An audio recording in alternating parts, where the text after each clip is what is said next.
Hello everyone, आदाब, अस्सलाम वालेकुम, welcome to my YouTube channel. We are going to start new topic of chemistry. हम लोग solution chapter को पढ़ रहे थे और वो इम्पोर्टेंट टॉपिक को हम डिस्कस कर रहे थे।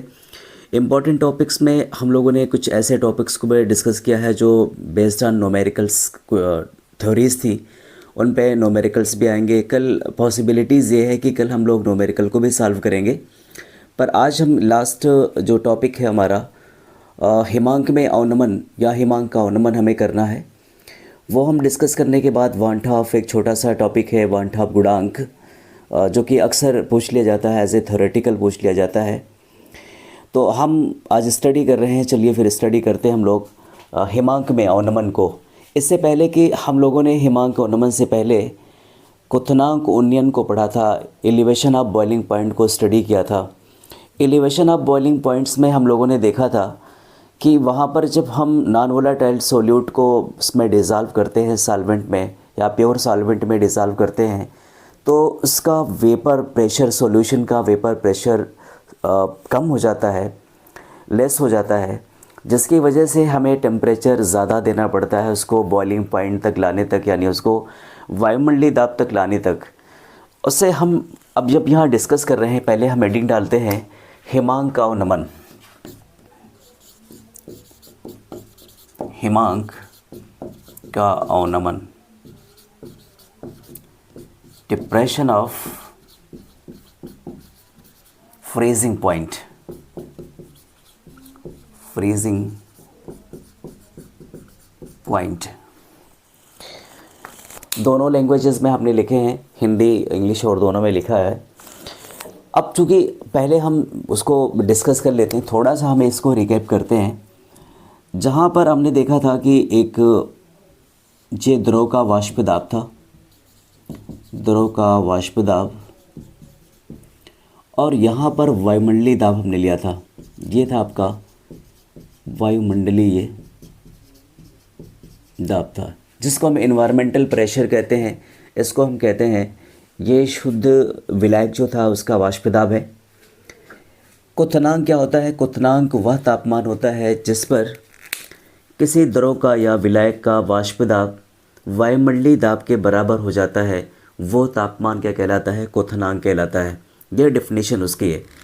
अब टेम्परेचर को इतना इनका, ये द्रव का, ये यहाँ से लेकर यहाँ तक की जो एक लाइन है, एक रेज हमने निकाली है, इतना ज़्यादा हम बढ़ा रहे हैं। द्रव का वाष्प दाब जब बराबर होगा, जैसे जैसे ऊपर की तरफ जाएगा वैसे वैसे इसकी टेम्परेचर एलिवेट होगी, यानी ये बढ़ जाएगा। और एक वक्त ऐसा आएगा, ऐसा टेम्परेचर, एक निश्चित टेम्परेचर आएगा, एक सर्टेन टेम्परेट आएगा, जहाँ पर इसका वाष्प दाब इसके वायुमंडलीय दाब के बराबर हो जाता है। उसे हम कहते हैं बॉइलिंग पॉइंट। सो हमने जब नॉन वोलेटाइल सोल्यूट मिलाया, ये तो शुद्ध था, ये शुद्ध था, और इसको हम लोगों ने कहा था, इसको हमने कहा था T0 भी कहा था। जैसे हमने इसमें सॉल्वेंट में हमने क्या मिलाया? नॉन वोलेटाइल सॉल्वेंट मिलाया, इसका एलिवेशन ऑफ बॉइलिंग पॉइंट नीचे चला गया, ये यहाँ पर आ गया। अब यहाँ पर ये वायुमंडलीय दाब तक लाने में हमें इतनी ज़्यादा टेम्परेचर एक्स्ट्रा देना पड़ा। ये जो एक्स्ट्रा देना पड़ रहा है, इसको हम कहते हैं TB कहते हैं। क्या कहते हैं? TB। इसका मतलब कौन ज़्यादा था? यहाँ पर TB is greater than T0B। जी, सिमिलरली हमने हिमांक अवनमन की हेडिंग डाली है, ऐसा ही हम यहाँ भी करते हैं। देखते हैं, एक कंटेनर लेते हैं हम, उस कंटेनर में हमने क्या किया? एक वाटर को हमने, शुद्ध विलायक को रखा, इस कंटेनर को हमने बंद कर दिया। यहाँ पर हमने क्या रखा? शुद्ध विलायक है, ये शुद्ध विलायक है, प्योर सॉल्वेंट इसको हम कहते हैं। अब जब इस प्योर सॉल्वेंट में हमने देखा कुछ यहाँ से वेपर्स उठेंगी, ऊपर आएंगी, ये यहाँ से टकराएंगी ऊपरी वॉल से। उसके बाद फिर क्या होता है? फिर यहाँ से नीचे की तरफ आएंगी, और ये होता है, एक बार साम्यावस्था बना लेती हैं। ये देखिए, सॉल्वेंट के पार्टिकल्स अपर लेयर पर, यानी जो यहाँ से वेपर्स बनकर आई और कंडेंस होकर इसी वेपर, यानी सिर्फ और सिर्फ यहाँ पर सॉल्वेंट के ही पार्टिकल हैं। जैसे ही नॉन वोलेटाइल इसमें मिलाते हैं, नॉन वोलेटाइल ठोस मिला रहे हैं ये, इसमें ये ठोस ही होता है। इसको हम साल्टेस है NaCl के फॉर्म में भी हम कह सकते हैं, इसको ये मिलाते हैं। वैसे ही क्या होता है यहाँ पर इसका इसका वाष्प दाब कम हो जाता है, डिक्रीज़ हो जाता है। कैसे? इसलिए कि यहाँ से जो वेपर्स उठेंगे, ये वेपर्स यहाँ होंगे, वहाँ से फिर वापस आएंगे, पर इसमें चूँकि अकेले सॉल्वेंट है नहीं, इसमें सोल्यूट भी है, यानी सॉल्वेंट प्लस सोल्यूट है, इसको हम सॉल्यूशन कहते हैं। अब हुआ क्या, अगर हम इसको हिमांक को देखें तो हिमांक में थोड़ा सा हम इसको अलग सा ये दिखता है, और वो अलग सा क्या दिखता है वो हम लोग यहाँ से ग्राफिकली इससे समझते हैं, इस लाइन से। अगर यहाँ देखा जाए, एक मिनट, यहाँ मिलाया जाए यहाँ पर इसको, और यहाँ पर दो चीज़ें, ये आपका है ठोस अवस्था का वाष्प दाब, ठोस अवस्था का वाष्प दाब, यह आपका है द्रव का वाष्प दाब, द्रव का वाष्प दाब। अब देखिए, द्रव का वाष्प दाब का मतलब आप शुद्ध विलायक भी लिख सकते हैं, यहाँ पर शुद्ध विलायक वाष्प दाब लिख सकते हैं। अब देखिए, कह रहा है जैसे वहाँ पर आपने देखा था, हिमांक तब होगा जब हम टेम्परेचर को डिक्रीज़ करेंगे। इसका मतलब क्या हुआ, इसको हम शुद्ध का, ये शुद्ध विलायक है, इसको हम लिख सकते हैं T0F लिख सकते हैं, यानी इसका जो फ्रीजिंग पॉइंट है वो टेम्परेचर, वो तापमान जो शुद्ध विलायक का वाष्प दाब ठोस अवस्था के वाष्प दाब के इक्वल हो जाता है, उसे हम कहते हैं फ्रीजिंग पॉइंट कहते हैं, या हिमांक कहते हैं। जैसे क्वथनांक को हमने वहाँ डिस्कस किया था, जस्ट सिमिलरली यहाँ पर हम टेम्परेचर को डिक्रीज़ करते हैं, या वो तापमान जहाँ पर हमने क्या कहा, शुद्ध विलायक का वाष्प दाब ठोस अवस्था के वाष्प दाब के इक्वल हो जाता है, उसे हम हिमांक कहते हैं। एक चीज़ तो हमें मालूम चली कि यहाँ से लेकर यहाँ तक आने में जैसे जैसे टेम्परेचर हम डिक्रीज़ करेंगे, एक टेम्परेचर ऐसा आएगा जहाँ पर ये शुद्ध विलायक इस ठोस अवस्था के वाष्प दाब के इक्वल हो जाएगा, बराबर हो जाएगा, तो क्या हो जाएगा, वो हिमांक होगा। जैसे ही हमने क्या किया, उसमें नॉन वोलेटाइल मिलाया, क्या मिलाया, नॉन वोलेटाइल, और ये ऐसे आपके सॉलिड फॉर्म में होती है, NaCl मान लीजिए आपने मिला दिया। जब NaCl आपने मिलाया तो हमने क्या देखा कि इसका जो वेपर प्रेशर था, विलायक का जो वेपर प्रेशर था वो डिक्रीज़ हो गया। कैसे डिक्रीज़ होगा, अभी हमने बताया था, एक कंटेनर बनाकर उसमें पानी लिया था, और इसमें हमने क्या लिया, ये शुद्ध पानी था, और इसी शुद्ध पानी में हमने क्या मिला दिया, नॉन वोलेटाइल, इसको कहते हैं अवाष्पशील पदार्थ मिलाया, अवाष्पशील विलेय मिला दिया। जब ये अवाष्पशील विलेय मिलाया तो यहाँ से जो वेपर्स उड़ रही हैं वापस यहाँ पर जा रही हैं, यहाँ से वो ड्रॉपलेट्स में कन्वर्ट होके नीचे इस सरफेस पर आ जाएगा। और इस सरफेस पे चूँकि क्या होते हैं, यहाँ पर अब शुद्ध पानी नहीं है बल्कि नॉन वोलेटाइल सोल्यूट भी है। ये नॉन वोलेटाइल सोल्यूट जो अपर लेयर पर आ जा रहे हैं सॉल्वेंट के साथ, सॉल्वेंट की ये जो सॉल्वेंट है, सॉल्वेंट की जो रेट है वेपराइज होने की वो कम हो जाती है। यानी यहाँ पर क्या होता है, ये इसका वेपर प्रेशर को कम कर देता है। अब जाहिर है कि अगर मैं इसको थोड़ा सा इंक्रीज़ कर दूँ, इधर लाइन आगे बढ़ा दूँ, तो कहीं कम हो जा रहा है, वेपर प्रेशर कम हो रहा है, इसका मतलब कहीं यहाँ पर आ रहा है। और जब कहीं यहाँ पर आ रहा है तो हम देखेंगे यहाँ से यहाँ तक आने में आपको कम टेम्परेचर देना पड़ा, यानी आपको और कम काम करना पड़ा।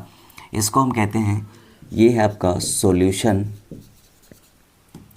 का वाष्प दाब, जिसमें आपने क्या मिलाया है, जिसमें आपने नॉन वोलेटाइल सोल्यूट मिलाया है, वाष्प दाब कम हो जा रहा है। ये आपका क्या है, ठोस अवस्था का वाष्प दाब, यानी सॉल्यूशन का वाष्प दाब उस तापमान पर, यानी नॉन वोलेटाइल सोल्यूट जिसमें मिला हुआ है ठोस अवस्था का वाष्प दाब के बराबर हो जाता है, तब जाकर क्या होता है, ये पानी ईज़िली जो होता है लिक्विड सॉल्यूशन यानी फ्रीज हो जाता है। अब अगर हम ग्राफिकली इसको स्टडी करें, हम इसको रफ कर देते हैं। अगर हम ग्राफिकली इसको स्टडी करें तो जैसे हमने वहाँ पर स्टडी किया था एलिवेशन ऑफ बॉइलिंग पॉइंट में, सिमिलरली हम यहाँ भी उसी तरीके से स्टडी करेंगे। आपकी ग्राफ को समझते हैं। हमने एक एक्सिस लिया x और लिया y, यहाँ प्रेशर हमने P लिया और हमने यहाँ पर टेम्परेचर T लिया। कह रहा है कि शुद्ध विलायक का जो वाष्प दाब है वो कहीं हम इस तरीके से बना देते हैं। ये आपका शुद्ध विलायक का वाष्प दाब है, इसको ऐसे मिला देते हैं, ये इसको ऐसे मिला देते हैं। अब चूंकि यहाँ से टेम्परेचर क्या होता है, ठोस अवस्था के वाष्प दाब के एक बराबर हो जाए तो हम क्या करते हैं, ये थोड़ा सा इधर कर लेते हैं, ये यहाँ से ये यहाँ तक, ये लीजिए, इसको हम कहते हैं T0F। दूसरा कह रहा है कि जब हम सोल्यूट नॉन वोलेटाइल सोल्यूट मिलाते हैं तो इसका टेम्परेचर TF हो जाता है। तो जब TF हो जाता है इसका मतलब कुछ यहाँ से होगा, नीचे से इसके ये होगा, यहाँ पर इंक्रीज़ करना यानी टेम्परेचर, और क्या करना पड़ता है, टेम्परेचर इनको देखिए डाउन करना पड़ता है। ये टेम्परेचर कम हो जा रहा है यानी वाष्प दाब कम हो जा रहा है। तो अगर वाष्प दाब कम हो रहा है तो कुछ इस तरीके से हम लिख सकते हैं, यहाँ पर ये हो जाता है TF हो जाता है। और इन दोनों के डिफरेंस को यहाँ से लेकर यहाँ तक, इसको हम कहते हैं डेल्टा TF कहते हैं। क्या कहते हैं, डेल्टा TF कहते हैं। अब इसके फार्मूले को देखा जाए तो इसको हम लिख सकते हैं डेल्टा TF इक्वल टू, कौन ज़्यादा है, ये ज़्यादा है आपका TF minus T0F, TF minus sorry T0F minus TF हो जाएगा।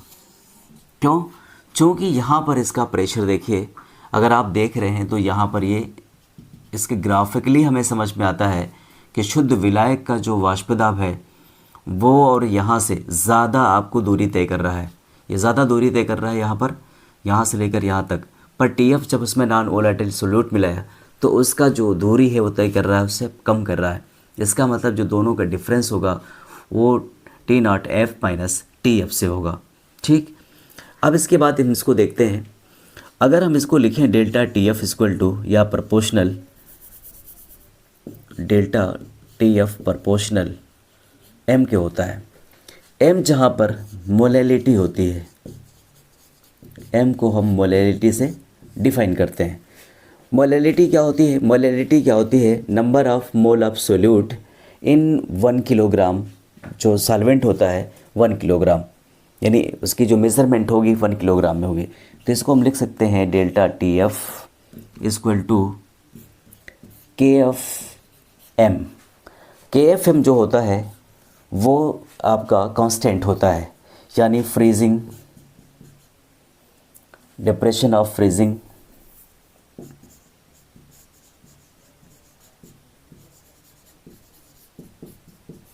डिप्रेशन ऑफ फ्रीजिंग कांस्टेंट, ये आपको मिल गया। अब चूँकि M है वो किस पर डिपेंड करता है, M जो होता है मोलल होता है या मोलैलिटी होती है या मोललता होती है, जो आप शुद्ध पानी में मिला रहे हैं वही किस पे डिपेंड करती है, मोलैलिटी पे डिपेंड करती है। आपने क्या मिलाया क्या नहीं मिलाया उससे नहीं, मतलब उसकी नेचर से नहीं, मतलब उसकी कितना मिलाया आपने है वो मोलैलिटी पे डिपेंड, यानी मोलैलिटी पे डिपेंड करता है। इसके फार्मूले को अगर हम लिखें, या आप शॉर्ट स्क्रीन ले लीजिएगा, आप लोग अगर आपको लगे कि हाँ ज़रूरत है मेरी तो आप ले लीजिएगा। यहाँ M इक्वल टू हम लिख सकते हैं, यहाँ पर हम लिख देते हैं M equal to W/M into 1000 upon W। ये हम फार्मूला लिख सकते हैं मोलैलिटी का। तो आप डिफ़ाइन भी कर सकते हैं, इसका अगर क्वेश्चन हो तो क्वेश्चन भी हम इससे सॉल्व कर सकते हैं। तो हमने क्या देखा, हमने देखा कि freezing point, depression of freezing point. सबसे पहले हमने इस ग्राफ को डिस्कस किया। ठोस अवस्था में शुद्ध विलायक का वाष्प दाब ये है, या द्रव का वाष्प दाब कहते हैं। और यहाँ पर ठोस अवस्था के वाष्प दाब के इक्वल जब हो जाता है तब जाकर क्या होता है वो जम जाता है। उसके पहले हमने क्या किया, हमको जमाने में टाइम भी लगा और एनर्जी भी लगी। यहाँ पर हम क्या कर रहे हैं, यहाँ पर चूँकि हम नॉन वोलेटाइल सोल्यूट मिला देते हैं, तो जब नॉन वोलेटाइल सोल्यूट मिलाते हैं उस वक्त क्या होता है, इसका जो वेपर प्रेशर होता है वो कम हो जाता है, डिक्रीज़ हो जाता है। हमने यहाँ लिखा भी है ठोस अवस्था का वाष्प दाब प्लस नॉन वोलेटाइल सोल्यूट यानी सॉलिड मिलाते हैं तो क्या बनता है, delta T F proportional M. M क्या होता है, मोलैलिटी होती है जो सोल्यूट आपने मिलाया हुआ है। अब इसके बाद delta T F is equal to K F M. M जो होता है वो डिप्रेशन ऑफ इंक्रीजिंग कांस्टेंट होता है। ग्राफ अगर हम समझें तो ग्राफ यहीं से हम अच्छी तरीके से समझ सकते हैं। पहला क्या है, शुद्ध विलायक का वाष्प दाब अगर हम यहाँ लिखते हैं तो वहाँ से क्या होता है, ये शुद्ध विलायक का है, यहाँ से लेकर यहाँ तक वो जाता है, यानी ठोस अवस्था का वाष्प दाब वो अगर जाहिर किया जाए तो ऐसा ही बनेगा। फिर इसके बाद कह रहा है कि हमने इसमें जब हमने नॉन वोलेटाइल सोल्यूट मिलाया तो फिर क्या हुआ, यहाँ से लेकर उसका घट रहा है, डिप्रेशन हो रहा है, फ्रीजिंग पॉइंट क्या क्या हो रहा है, डिप्रेशन हो रहा है। तो डिप्रेशन क्या होगा, नीचे होगा, और यहाँ से लेकर यहाँ तक बढ़ाते हैं, इसको हम कहते हैं टी एफ। और T F delta T F equal to होता है T naught F minus T F.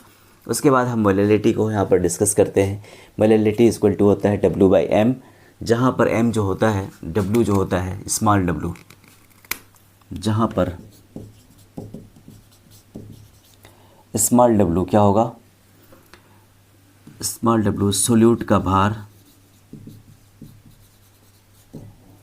और एम जो होता है M molecular weight, molecular weight. W जो होता है कैपिटल डब्ल्यू, कैपिटल डब्ल्यू होता है विलायक का द्रव्यमान, विलायक का द्रव्यमान या भार, और आपका 1000 है। अगर वो ग्राम में दिया है तो 1000 से मल्टीप्लिकेशन हो जाएगा। इसी बेस पे, इसी फार्मूले पे हम बहुत सारे क्वेश्चन कर सकते हैं। आज नहीं तो हम कल क्वेश्चन में भी कल क्वेश्चन वो करा दिया जाए, सारे क्वेश्चन सॉल्यूशन के, जो एग्जामिनेशन पॉइंट ऑफ व्यू से बहुत ही ज़्यादा इम्पोर्टेंट है। कुछ टॉपिक और भी इम्पोर्टेंट है, हम उसको अब डिस्कस कर लेंगे। चलिए फिर आप शॉर्ट स्क्रीन ले लीजिए। तो अब हम इसको चलते हैं मिटाने के लिए, यानी रफ़ करने के लिए। रफ़ करने के बाद हम सेकंड या दूसरा अपना स्टडी करेंगे। स्टूडेंट्स, अब हम देख रहे हैं कि वन ऑफ गुणांक को डिस्कस करना है, चूँकि डिफिनीशन हमने पहले लिख दी थी। किसी विलयन में किसी विद्युत अपघट्य के संगुणन व वियोजन के बाद कणों की संख्या व पूर्व कणों की संख्या के अनुपात को वन ऑफ गुणांक कहते हैं। इसे हम स्मॉल आई से प्रदर्शित करते हैं। तो हमने क्या किया, मान लीजिए आपके पास NaCl है, ये आपके पास जो NaCl है, NaCl को अगर आप लिखें तो Na प्लस और Cl नेगेटिव में लिख सकते हैं, ठीक। ये आपका साल्ट है। अब ये आप देख रहे हैं कि यहाँ पर हमने तो 1 मोल लिया था, ये 1 मोल है, 1 मोल ये हो गया प्लस 1 मोल ये हो गया। तो NaCl जो था, जो आपका ये है, ये 1 मोल है। इसका मतलब ये हुआ कि यहाँ पर 1 मोल और यहाँ पर ये आपका 2 मोल हो गया और ये आपका 1 मोल हो गया। बात समझिए, देखिए इसका मतलब क्या हुआ, जब हमने इसमें देखा कि 1 मोल है और यहाँ पर जब वो डिसोशिएट होता है तो इसका क्या कितना हो गया, 2 मोल हो गया। कहीं ना कहीं हमने 1 दिया था और 2 हो गया। तो अभी से कहीं जो एरर आ रही है वो कैसे पता करेंगे कि जो है इसमें कौन सी संयोजन हो रहा है या वियोजन हो रहा है, अभिक्रिया वियोजित हो रही है या संयोजित हो रही है। तो हम क्या कर सकते हैं यहाँ पर, या फिर इसको हम देखें, इसको हम कह सकते हैं ये वियोजन हो रहा है, इसमें क्या हो रहा है, वियोजन हो रहा है। दूसरा अगर रिएक्शन को हम देख लें तो अगर मान लीजिए CH3 को हम एग्जांपल ले लेते हैं, 2CH3COOH, ये इसको देख लेते हैं, ये क्या बन जाता है, ये बनता है CH3COOH, यहाँ पर हम लिखते हैं CH3COOH। इसमें हम क्या देखते हैं कि ये हमने 2 मोल लिया था, इसको हम कह सकते हैं 2 मोल, और यहाँ पर क्या लिया, ये 1 मोल प्राप्त होता है। अभी हमने देखिए इसका उल्टा देखा था, यहाँ पर 1 मोल मिला था हमें, यहाँ पर हमें 2 मोल मिला। अब हम पहले 2 मोल खर्च कर रहे हैं, मिल हमें क्या रहा है, 1 मोल मिल रहा है। इसका मतलब जो हुआ है कहीं ना कहीं इसमें जो है एरर है, कहीं ना कहीं इसमें एरर है।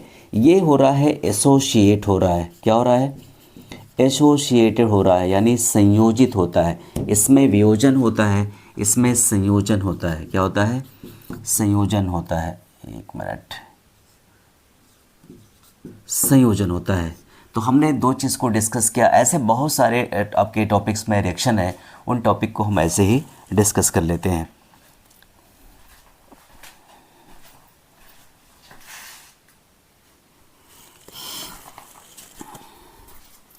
और हम इसको आई से डिनोट करते हैं। तो आई बराबर क्या लिख सकते हैं, प्रेक्षित मान तथा अनुमानित मान। प्रेक्षित अपान अनुमानित, अनुमानित, अनुमानित मान। या तो हम ऐसे लिख सकते हैं या फिर इसको हम दूसरे तरीके से भी लिख सकते हैं। दूसरा तरीका क्या है, आई इक्वल टू, इसको हम लिखते हैं आई इक्वल टू, क्या लिख सकते हैं, वियोजन के पूर्व संयोजन या वियोजन के पूर्व संयोजन या वियोजन के पूर्व, वियोजन के पूर्व, पूर्व यानी वियोजन के बाद, सॉरी, संयोजन या वियोजन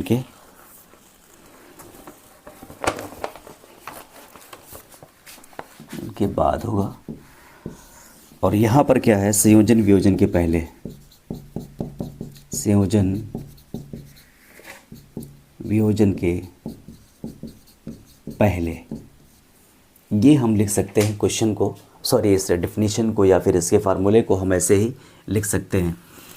अगला हम देखें कि आई इक्वल टू संयोजन, या मान लीजिए अभी आपके पास ये है NaCl का एग्जांपल लेते हैं हम। NaCl, इसको हम क्या करेंगे, Na प्लस में ब्रेक करेंगे प्लस Cl नेगेटिव में ब्रेक करेंगे। तो इसको अगर देखा जाए तो ये 1 मोल है और ये 1 मोल, ये 1 मोल, ये यानी ये क्या हो जाएगा, दोनों मिलाकर 2 मोल हो जाएंगे। और ये आपका बचा भी 1 मोल। तो क्या कह रहा है कि संयोजन या वियोजन के बाद, संयोजन या वियोजन के बाद, और कह रहा है कि संयोजन वियोजन के पहले। तो संयोजन और वियोजन के पहले क्या है, आपका 1 मोल है और यहाँ पर क्या है, 2 मोल है। तो बराबर क्या हो जाएगा, 2 मोल हो जाएगा। तो ये चीज़ हमें तो समझ आ गई कि कहाँ पर डिसोसिएशन होता है, कहाँ पर एसोसिएशन होता है। ये प्रेक्षित मान और अनुमानित मान जो होता है वो बहुत एक्यूरेट नहीं होता है, पर संयोजन और वियोजन के बाद वाली बाद और संयोजन और वियोजन के पहले इस फार्मूले पे रखते हैं तो ये आपकी वैल्यू 2 मोल आती है। एक हम आपको टेबल बना रहे हैं, ये टेबल या कुछ कहिए वन लीनियर टाइप का है। मैं इसे मिटा दे रहा हूँ, आप शार्ट स्क्रीन ले लीजिएगा। सबसे पहले देखेंगे कि यहाँ पर यदि आई की वैल्यू, यदि आई की वैल्यू, यदि आई की वैल्यू 1 हो तो, 1 हो तो संयोजन और वियोजन नहीं होगा।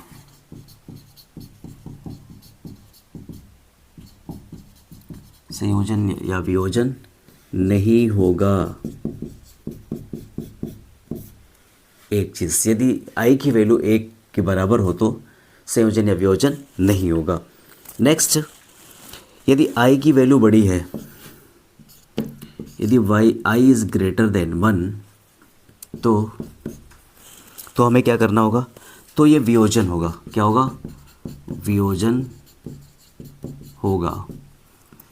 यदि आई की वैल्यू छोटी है 1 से तो संयोजन होगा, तो संयोजन होगा। तो इतनी चीज़ें हमने एक साथ देख ली हैं और ये कई बार एग्ज़ाम्स में इसके क्वेश्चन आते हैं, इस टाइप्स के क्वेश्चन आते हैं जो कि न्यूमेरिकल्स बहुत कम लोग सॉल्व करते हैं। अब चूँकि यहाँ पर आई इज़ लेस देन 1 तो संयोजन होगा और उससे ज़्यादा होगा आई से तो फिर क्या हो जाएगा, वियोजन होगा। आज के टॉपिक को हम यही ख़त्म करते हैं। कल हम लोग पढ़ेंगे लास्ट न्यूमेरिकल को हम सॉल्व करेंगे। न्यूमेरिकल में चूँकि सबसे ज़्यादा क्वेश्चन न्यूमेरिकल से ही आते हैं, चाहे वो किसी भी चैप्टर को हो जिसमें न्यूमेरिकल हैं वो न्यूमेरिकल पूछे जाते हैं। और इस चैप्टर से तो सॉल्यूशन और इलेक्ट्रोकेमिस्ट्री इन सब से बहुत ज़्यादा पूछे जाते हैं क्वेश्चन। तो जब न्यूमेरिकल कल हम लोग सॉल्व करेंगे, इससे पहले कि आप जो है हमारे चैनल पर नए हो तो सब्सक्राइब करिए, शेयर करिए, लाइक करिए, कमेंट्स करिए। हमें आपके कमेंट्स का वेट रहता है, इंतज़ार करते हैं। और फिर हमारे साथ बने रहने के लिए, नूर क्लासेस के साथ बने रहने के लिए thanks for watching Noor classes.